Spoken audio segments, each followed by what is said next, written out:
everybody. Thanks for having me. I appreciate it. It was funny. A while back, I was, I don't know, maybe texting with Kent, and he had said something, like, hey, when your next book comes out, I want you to come speak at C3. And so I texted him, hey, my next book's coming out. And he said, yeah, I just moved to Georgia. But let me see what I can do. I still have friends there and whatever. And so it was nice of him to make the introduction, and I really appreciate the invitation. Kent and I go way back. We were both involved in each other's last books. I edited his book, Bitten by a Camel. Some of you have probably read that book. And you can ask him, isn't he going to be here in a couple weeks? You can ask him about this, but he was involved in my last book, in that when it came out, I was supposed to preach at Mars Hill, and that invitation was rescinded a few days before that happened. And Kent was, you want me to move back because I'm off camera? Yeah. Can I move this? And so you can ask him about that. I will just say Kent was extremely gracious and beautiful because he's a beautiful human being, and I was going through some hard times. So it was an intense time for both of us, I think, when that happened. Going back before that, I was a very angry young man at age 30. And I was like, I've been on a personal journey that is probably a lot like this faith community has been on. From a more conventional form of church and Christianity to what we're all experiencing now. But at age 30, I was very much a part of that. I had become a pastor, an associate pastor in my home church. I was ordained. I got married. We got a yellow lab. We bought a house. All the things, right? All the things I was supposed to do. I lived in a nice suburb. Everything on the outside looked great. And on the inside, I was full of turmoil, in large part because the marriage I was in was so toxic. And I take equal amount of blame for that as my former partner. It was a bad deal. But I was not processing that toxicity in healthy ways. I was covering up. I was acting as though everything was great on the outside, because on the outside my life looked so perfect. And one of my responsibilities at this big church, which is a big Congregationalist church, which I'll come back to, but it's out of the Reformed tradition, similar to a lot of churches around here, I've heard.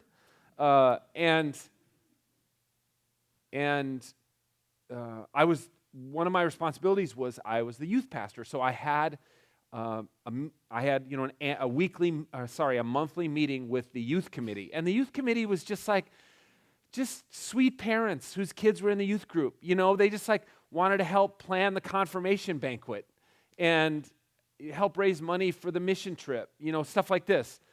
And I don't know, I can't even remember what the issue was, but I remember where I was sitting. I remember it's one of those memories, that's just burned in me. I remember we were in the youth, and that was called the pond room because it overlooked a pond, and we sat in a circle, and something happened, something triggered me, and I blew up. I just blew up. I start screaming at these parents. I can't even remember what it was about, like the color of the napkins at the confirmation banquet, something totally ridiculous. But obviously, my rage was coming out sideways, and it was wildly inappropriate. And I remember that the chairman of the search committee, it was a guy named Doug, and the vice chair was a mom named Linda. And I remember they ended the meeting, and they walked me to my car. It was a long walk. It's a huge church, and super long walk. And I was just, steam was coming out of my ears, And they were trying to calm me down. It's going to be okay. It's going to be okay. And Doug asked me to breakfast a couple days later, and I met him for breakfast, and he told me his story, which I hadn't really heard before, that he was a recovering alcoholic, and that he had huge issues with rage, large part rooted in his relationship with his father. And he'd been through an anger management class that was actually taught by somebody at the church. And he recommended that I go through this anger management class. And I don't think it was so much a recommendation as he's the chair of the youth committee. I think it was kind of a requirement. And I did that with a guy, and the guy who taught it is a guy who's still a great friend of mine and ended up being my spiritual director through my divorce. But Doug also asked me if I wanted to go hunting. I'd never been hunting before. And he was a big-time hunter, and I think I didn't even know what prompted him to ask me that. And I said, sure, yeah, I'll go hunting. What do I need, I think my dad has a shotgun I can borrow, and what else do I need? Buy some camo, he says, and meet me at my house, and we'll drive. And so I, wildly unprepared for this situation, I show up at his house, and he's got these two big black Labrador retrievers, and loads them in the minivan, and has just so much gear. And I've got a jacket, an old camo jacket that I got, and my dad's Remington 870 pump, $300 shotgun. And we get in this van, and we start driving, and it turns out we drive all the way from Minneapolis to the border with Canada in Baudette, Minnesota. There's a giant walleye you pass by. We let the dogs out, they run around, and then we get back in the van and we drive across the international bridge into Canada, where we have to buy Canadian hunting licenses. We have to buy a remote border crossing permit, so we're allowed to cross on Lake of the Woods, and some kind of firearms permit in Canada.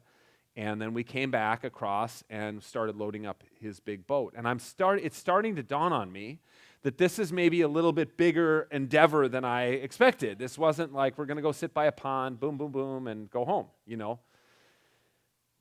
So we load up this 27-foot sport craft big water boat with all sorts of gear. And the next morning we get in it, and he pulls it out of the boathouse, and we go down the Rainy River, and Canada's on our starboard side, and the U.S. is on our port side. And then we pull out into what's called Big Water, which is the biggest part of Lake of the Woods. Lake of the Woods is a massive, massive lake. It's a lake, just to give you a sense of how massive it is, something like 15,000 islands on Lake of the Woods. And it's super shallow, because it was basically a swamp, and there was a dam built in the early 20th century at Kenora, Ontario, that raised the level like 6 feet. So it's a really shallow lake. There's outcroppings everywhere, and there's all these islands. But there's a big part of the lake that we drove through, and we get way up into the Canadian side of Lake of the Woods and pull into a dock, and there I see this painted red log cabin sitting on like a granite slab there in Lake of the Woods, and this is his family's cabin. And we unload everything. I'm like a bit discombobulated by how far away we are from everything. And this is probably like 1999. I think Doug had a bag phone, like a cell phone, in a bag with a strap that he carried and brought out there. I don't even know if it had reception. It was probably just like a placebo that we even had this thing. But there was no GPS or anything. And then he starts explaining how we're going to do this. And there's a couple duck boats on the shore, and we flip them over, and there's all these bags of decoys. And he starts outfitting this duck boat. And he says, we're going to get up at 4 tomorrow morning, get in this little duck boat, and we're going to drive for 2 hours to find exactly the right bay full of wild rice where we're going to be there for opening morning of hunting. And I'm like, what am I going to do? Okay, yeah, whatever, man. Whatever you say. So we get up the next morning, and we get it, and he's got 2 motors on the back of the boat, 2 outboard motors, a big one and a small one. They're both like camo, spray-painted camo. And I said, well, why 2 motors? Are you going to run? And he's like, no, the one's for backup, because where we're going, if one motor fails, like, you have to have redundancy in everything, because nobody even knows where we're going. So now I'm starting to get the impression that I'm going farther out into a wild place than I've ever been in my life. And it takes some kind of, it flipped some kind of mental switch in me to be prepared for what we were about to do. And I get in the boat, and the dogs kind of get in on either side of me, and off we go in the pitch dark. On all I can see is it's one of the, there's no street lights, there's no nothing. The canopy of stars is incredible. There's a couple like flashing beacons, navigational beacons out in the lake. But other than that, it's just us and the boat. And we go out, and I've got between my legs a car battery and a 1,000,000 candle-watt spotlight. And he shouts at me over the motor. He shouts at me like, 2 o'clock, and the bow of the boat is 12 noon, and then I have to shine the light wherever he tells me to kind of get bearings of where we are. Once in a while we hit a rock, and the whole boat goes cattywampus and stuff like this. So yeah, you can imagine. My heart's in my throat a little bit. And we finally get to this place where he wants to hunt, and we throw out the decoys by the light of this spotlight. And then this is, pre-LED lights and stuff like this. So, and then he takes the boat, and he just like, and runs it up onto a bog. And we put these stakes in around the boat, and we hang some camel around. And then we sit, and we just sit. And suddenly, it's like pandemonium to absolute calm, absolute peace. And if there's this thing that happens when you're duck hunting and you're waiting for the sun to, you can shoot 30 minutes before sunrise legally. But prior to that, you can't see, but you can hear ducks. Ducks are not very efficient flyers. You can hear their wings whistling. They're flying over you, and then all of a sudden you hear, and they're landing in the decoys. But you have no idea how many have landed in the decoys. But it's this very, very intense experience, and I'm starting to really get into it. And then Doug's looking at his watch, and at the time he's like, okay, now, and we stand up, boom, boom, boom, and we shoot, and ducks flying, and it's crazy, and his dogs are jumping out of the boat and bringing ducks back, and I'm like, this isn't back to pandemonium, this is incredible. And Doug is like a larger-than-life figure, and he's in his largeness in my life is growing by the minute as we're doing this. So we hunt for a couple hours, and then it's okay, the ducks have kind of stopped flying. We're going to go home, take a nap, eat some lunch, and then we're going to go back out for the evening hunt. So we got to go pick up the decoys and whatever, and there are these push poles. We take that's kind of what the canopy was hanging on. And I take these push poles have these like retracting duck feet on them, and you stand up in the boat and you push to try to get this duck boat off the bog, and it's not budging. It's not budging. And I should tell you that Doug is like 6'4", 260, okay? College football player who kept eating as though he were a college football player into his 50s or whatever he was at the time. And I cannot move this boat. I'm pushing. You're doing that thing where you try to push, rock the boat off the bog. It's not working. And all of a sudden I hear splashing in the water. And I turn around, and Doug is completely naked. He took off all his clothes, his waders, his duck boots and everything, climbed over outside the boat, and he's pushing the boat off the bog. All right? And he finally gets it off the bog, and then he rolls in over the gunnel he's on the splashing around in the water on the bottom of the boat, this enormous human being naked. And I'm just like, what have I gotten myself into? This is complete insanity. Well, I could go on and on about stories about Doug, but I'll just skip ahead. Like a couple days later,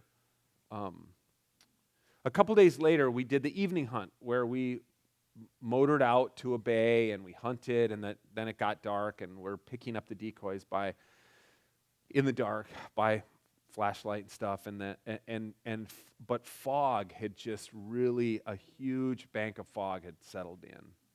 And then it started snowing. And then the wind kicked up. And we start going back.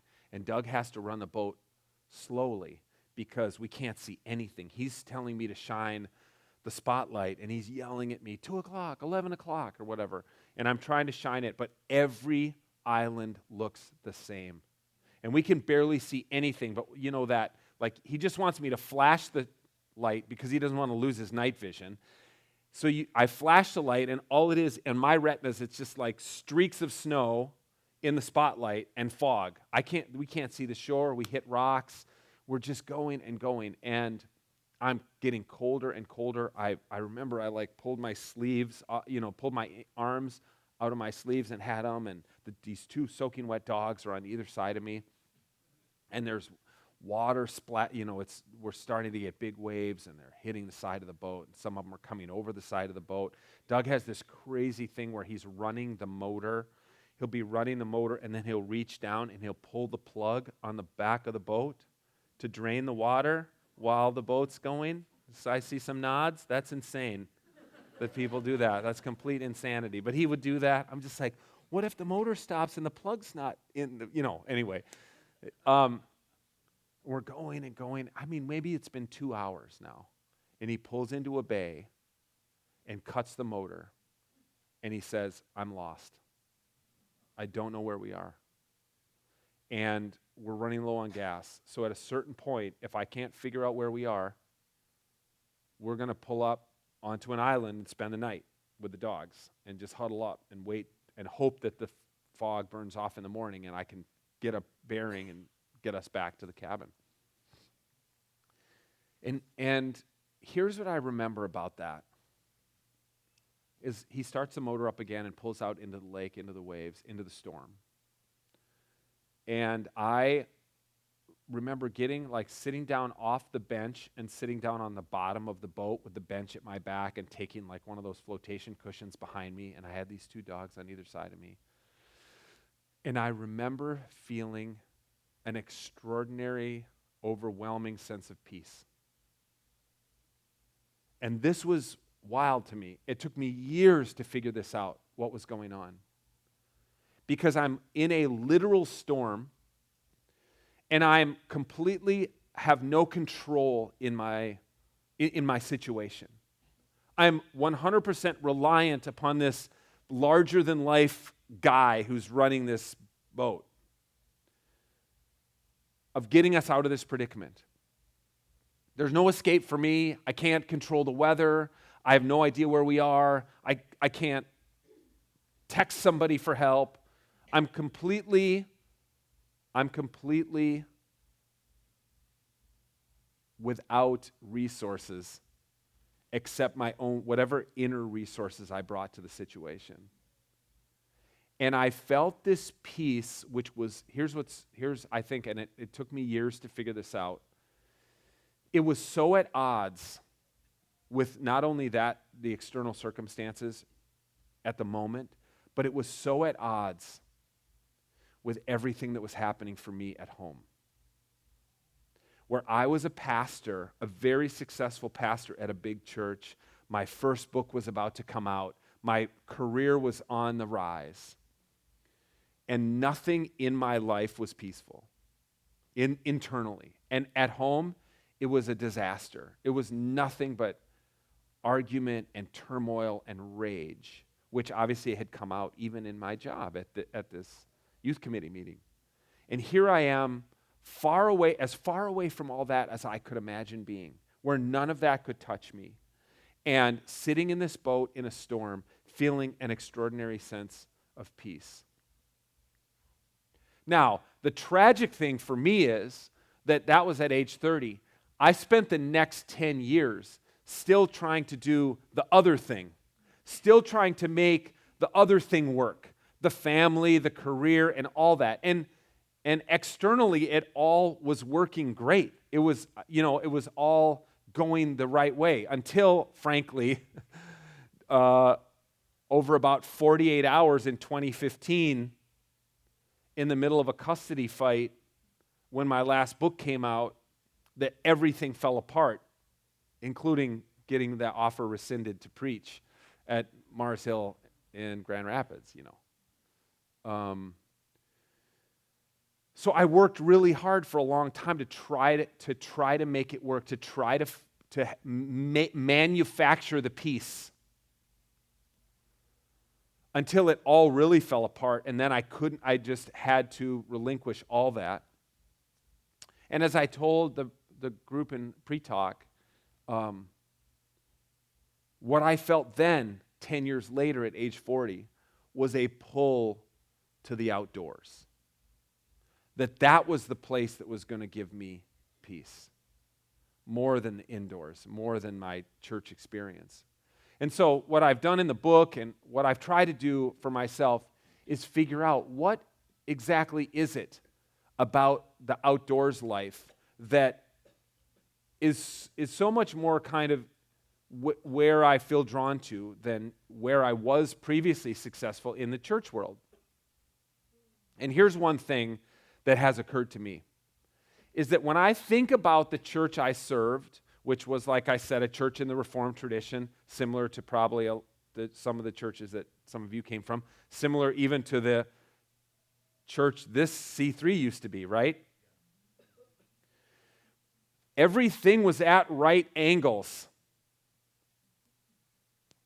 Our sanctuary, we called it a meeting house in the Congregationalist fashion, but I can imagine it in my mind's eye. Everything's at right angles. It's got the perfect center aisle. It's got the pulpit. We wore the Geneva gowns every Sunday. Everything had to be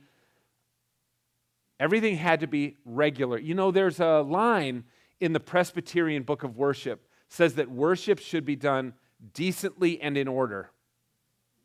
And Presbyterian ministers, joke, isn't that funny? But of course, that is exactly what those liturgies are like. They're supposed to be orderly every single week. So every week, we did it the exact same way at my church, at Colonial Church. Everything was regularized. Everything was at right angles. As I said at pre-talk, if the service went over 58 minutes, we got a real talking to at staff meeting on Tuesday. I told one funny story. I'll tell a different one about, I have this vivid memory of, I was an associate pastor. We weren't wearing these headset mics yet. We had lavalier mics clipped onto our robes, okay? So I'm behind the communion table with the senior minister, and we're doing the words of institution and whatever, and there was this kind of funny, crazy lady in the congregation named Kathy who, she was very melodramatic. Every congregation has them, and she was one of those crazy ladies. I loved her. I went on mission trips with her to Peru, but she worked for World Vision. She was always going over all around the world and coming back with crazy ailments, always. And so I think at the time she had yellow fever, or I don't know what she had, dengue fever. She had something. She always had something. So we're like doing the work. Just imagine the scene. Like, here's this table, and I don't know, that sanctuary seats 950. So there must have been at least 500 people in the room at the time. And so we've got all the loaves of bread and all the cups, and we're doing the this and the this, and whatever. And the deacons are all sitting on the front pew because they're going to come up and take them and then go serve and pass them down the rows. And Kathy comes in down the center aisle. She'd gone to the restroom or whatever. She comes, or no. She was sitting in the second, because she always sat very close to the front. She gets up to go to the restroom or something, and she makes this big melodramatic thing and passes out in the middle aisle. And I'm like, I'm the 30-year-old youth pastor, and the senior minister, David, I'll never forget, he puts his hand over his lavalier mic, and he doesn't make eye contact with me. He just puts his hand over his lavalier mic and says, "Just keep going." Not kidding. So I did, and the body of Christ is working for you. And there are ushers coming down and helping Kathy, getting her out to the deal. And this is just like, this is not real life. This is not real life. We sat in staff meetings and I remember the church administrator, Karen, she's like, look, we have to talk. What do we have to talk about? The AA group on Thursday night, they are not cleaning the urns, the coffee urns. And we have laminated policies in the kitchen on how to clean the urns, the coffee urns. Can we still have AA if they don't clean the... I'm just like, oh my God, I'm going mental. This doesn't make any sense. And this is one of the funny things that Kent and I have joked about over the years because, of course, he had similar experiences of being on a big church staff. My life was a mess. When I went into the woods are a mess. There are no right angles in the wilderness. Everything is twisted and broken. Trees, just take a walk. You don't even have to be like me and be a hunter and take a gun. Just take a walk in the woods. And what do you see? Dead trees on the ground, crumpled over each other, that did not survive the last windstorm. But look more closely, and what do you see? Moss, bugs, little sprouts of new trees growing in the compost and humus of the dead tree. And there's thorns trying to reach out and scratch you, and there's stumps for you to break your toe on. And then suddenly you pass what? A picked, clean rib cage of a deer. Death, right there, in the wild. But that death, of course, that deer was picked clean by actually a bunch of critters. There's a researcher at the University of Minnesota, and she's been for years doing an awful project, OFFAL. And there's a lot of, jokes about that. And that is after you kill your deer and you field dress it, which is meaning you take the guts out of the deer and you leave a gut pile in the woods. You put up a trail camera and it takes pictures for the next month of every critter that comes and eats off that gut pile. And so I've done this with her, and she makes all this. This is all part of her PhD or whatever. And it's crazy. I mean, you can imagine the critters that come, the crows. It's crows and mice and turkey vultures and bald eagles and bears and all sorts of critters come. And it's all part of this cyclical process, of course. So for me, what I decided I was going to do when I went through the disaster that was my personal life, that ended up being a divorce and a custody fight and losing my career and getting foreclosed on and all the bad things from that kind of external material sense, was that I was just going to be more honest about what my life was really like. And being in nature, being in wild places, to me, that was a much more honest reflection of the reality of my inner life than the right angles and regularized, decently in order liturgies of the church world. Nothing, again, and I'm sure you all, probably still have family members and friends who go to those, and I'm not condemning anybody who goes to those kind of churches. It just doesn't work for me anymore because it wasn't an accurate reflection of what life is really like. So the book and my own journey has been a journey out of church and into the woods and in pursuit of whatever we may call it. I know I've been told some people have a struggle with the word God. And I think, that's what got Kent fired from Mars Hill, was saying, I don't know what the word God means anymore some days. That was a bridge too far. But luckily, it's so great that there are communities like this where it's safe to say things like that, to ask those questions, and to confront the reality of death, because I'll leave you with this. as we talked about in the pre-talk.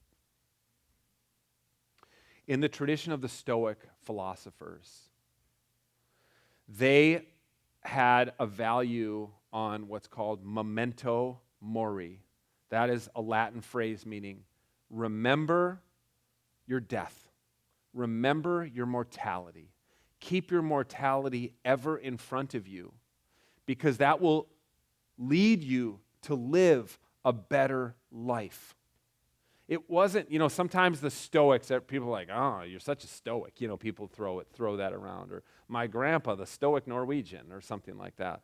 But the actual tradition of Stoicism is a very vibrant philosophical tradition in which we are to, as I said in the pre-talk, it's like when you think about some Renaissance painting you saw in a museum, and it's a still life that's some fruit and a vase of flowers and a brace of pheasants hanging from a shelf, and then a skull. And maybe you were like, what's the skull doing there? Everything else is, the skull, that's the memento mori. That's the reminder of mortality, always before you.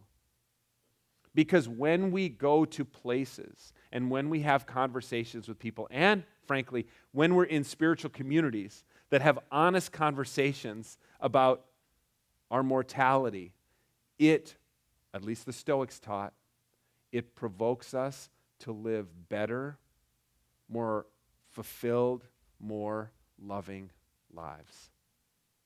Thanks for having me.